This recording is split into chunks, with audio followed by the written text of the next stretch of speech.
जो आज हम आपको प्रमाण दे रहे हैं कि हम गाड़ी पे चल रहे हैं, तो कल हमको भोजन नहीं मिला, सर्दी में ओढ़ने के लिए कंबल नहीं था, बोरा ओढ़ते थे, टाट टाट समझते हैं ना, जिसमें गेहूं का आटा भरा जाता है, वो बोरा ओढ़कर सर्दी पार करते थे।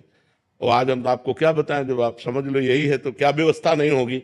हर व्यवस्था है, राजा बाबू की तरह भगवान रख रहे हैं। तो कल जो था वो जो दुख में था, उसमें हम धर्म को नहीं त्यागा, बड़ी कठिनाई से आगे बढ़ते रहे। तो आज वो बात आ गई जो लौकिक और पारलौकिक, ये तो सांसारिक सुख है, लेकिन भागवतिक सुख हम तुम्हें बता भी नहीं सकते कि कितना भगवान हमें आनंद देते हैं। इसलिए नाम जप करो, चिंता न करो, सफलता चरण चूमेगी यदि भगवान की शरण में हो और भगवान के आश्रित हो।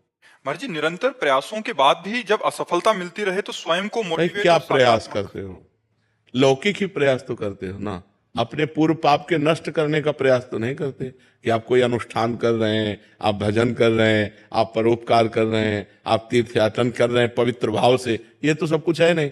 तो पूर्व में जो पाप कर्म किया है, अब जो आप सफलता के लिए प्रयास करते हैं, वो आपको असफल कर देता है, गिरा देता है। तो आपका प्रयास कोई आध्यात्मिक है क्या? तो फिर बिना आध्यात्मिक प्रयास के आप कैसे विजय प्राप्त कर सकते हैं?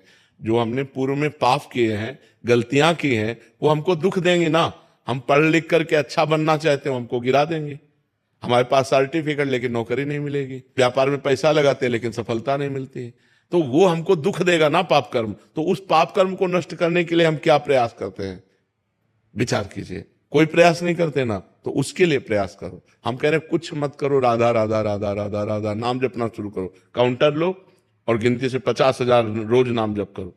फिर हमें बताओ लंबे समय तक, ये नहीं कि अब 4 दिन बाद हमसे प्रश्न करो कि 50,000 नाम जप किया, हमारी नौकरी नहीं लग गई, हमारा काम नहीं बना। लंबे समय तक जप कीजिए, फिर देखिए सफलता मिलती है कि नहीं। कुछ जने बिना प्रयास के भी महाराज जी, क्या उनका पूर्व का प्रारंभ?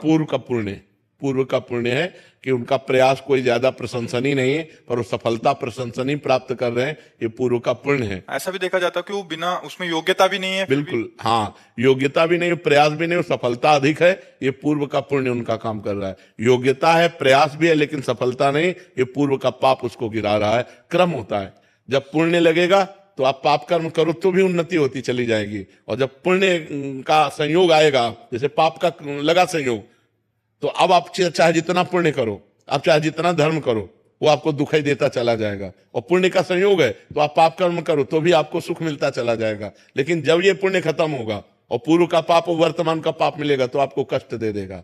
और जब उनका पाप नष्ट हो जाएगा और तो ये पुण्य और वो पुण्य पीछे का जब मिलेगा तो उनकी उन्नति हो जाएगी।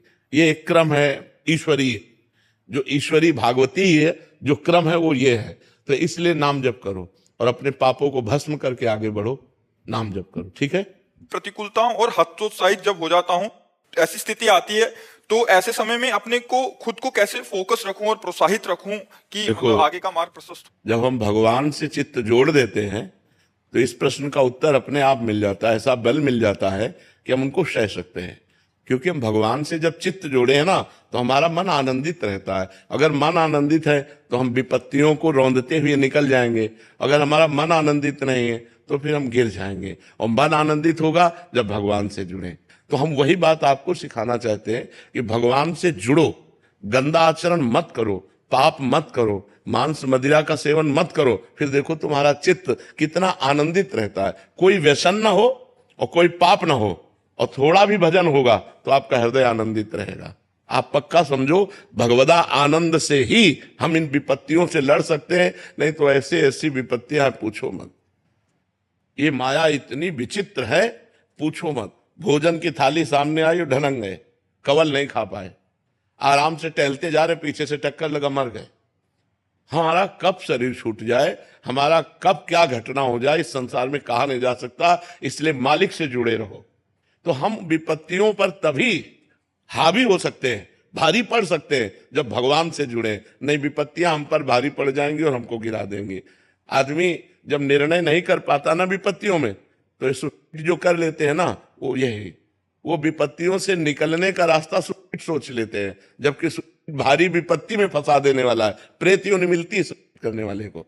तो हमारे ऊपर विपत्तियां भारी ना पड़े, इसलिए भगवान का नाम जप करें, भगवान से चित्त जोड़ें और ये विश्वास करें कि आज दुख आया है तो हट जाएगा, कल हमारे सामने सुख भी आएगा। ऐसा नहीं है जैसे दिन आया है तो रात आएगी, हम तैयारी रखें।